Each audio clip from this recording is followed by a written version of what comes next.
woods must a man walk down.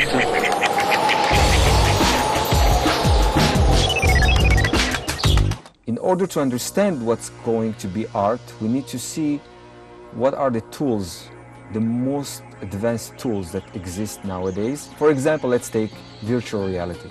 With those kind of tools, we are trying to understand some cognitive issues in a different way than we understand them, let's say, with just a flat panel.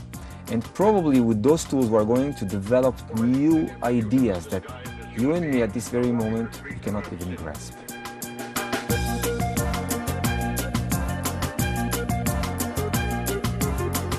As much as I'm very busy with my multimedia department in actually putting the collections, the digital collections online, there's nothing more important for the museum than actually bringing visitors to the real thing. I think there's a big difference between the Rembrandt that's photographed and scanned and put into the collection on the Israel Museum website for the enjoyment of our public or the researchers, and the born digital artwork, which is an art project that's taking place either on the internet or a local computer that is determined by the qualities, the palette of the electronic media, and it can't be seen outside of the computer. There's a lot of new work that's being generated by artists using this electronic palette, and we show this beautiful project by Ariel Malka in our museum, the JavaScriptorium, which shows an interpretation of the Isaiah scroll in microcalligraphy. It's actually created in the program Java. It's very, very gorgeous. Now, this has no means of being outside the computer, so this is digitally born art,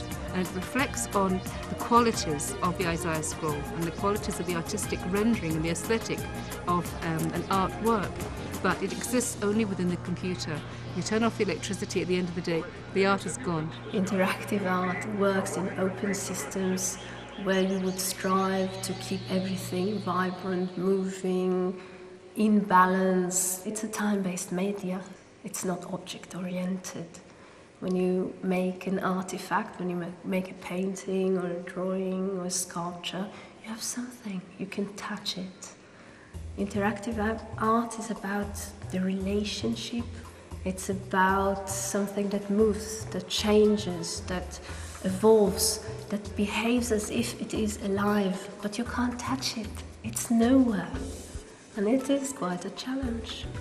People like to see the real thing themselves. They like to know what they've seen it on television, perhaps they've read about it somewhere, they've seen it on the internet, but when they see the real thing, they're moved. They're moved by the auratic qualities of the original art form. This is certainly true of an art painting, but even more so of a sculpture, when you need to stand in, or an installation, where you need to physically stand in relation to that object. You're never going to get that on the internet. We are just at the verge of a period in which people that were raised in the digital age starts being artists and create and develop ideas. So probably we'll be seeing the digital age coming to art only in about 10 to 20 years. After those kids will be 40 and 50 years old. I think we're going to see a rise in the digital production, the born digital artwork, because as artists always take to the palette whatever is available. The Fluxus group in the 60s used fax machines. The Dadaists in the 20s and 30s used postcards as a communication media, but as a way of interpreting the palette that was around them. That's what they had at their fingertips. There's a constant flow between new media labs in Europe and marketing devices, which is okay, but it's there, it's going. The ideas come from the art and end up in the market, or vice versa. The artists at the moment are taking up all the new media that we have. There are artists who are using the mobile phone to create full-feature movies. And these are shown in museums. So whatever the palette that's available for the digital artist will be taken up and used. But at the same time, you'll see in all the art schools around the world, the painterly brush, the painterly horizon is still really important. The role of the artist is changing. The role of the artist as a sole creator of artifacts or as a creator of imagery is gone. Anyone with a Photoshop can do anything. Basically, The movement goes from the individual to the group, from the consciousness of one artist in his studio to multiple consciousness of multiple users.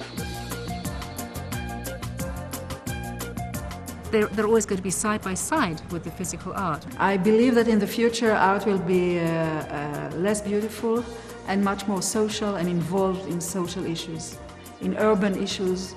Big art is done in big cities. Thousands of people, the population are very heterogenic, and people from all around the world are gathering together to live in a very dense surrounding, and I think art must be part of all this.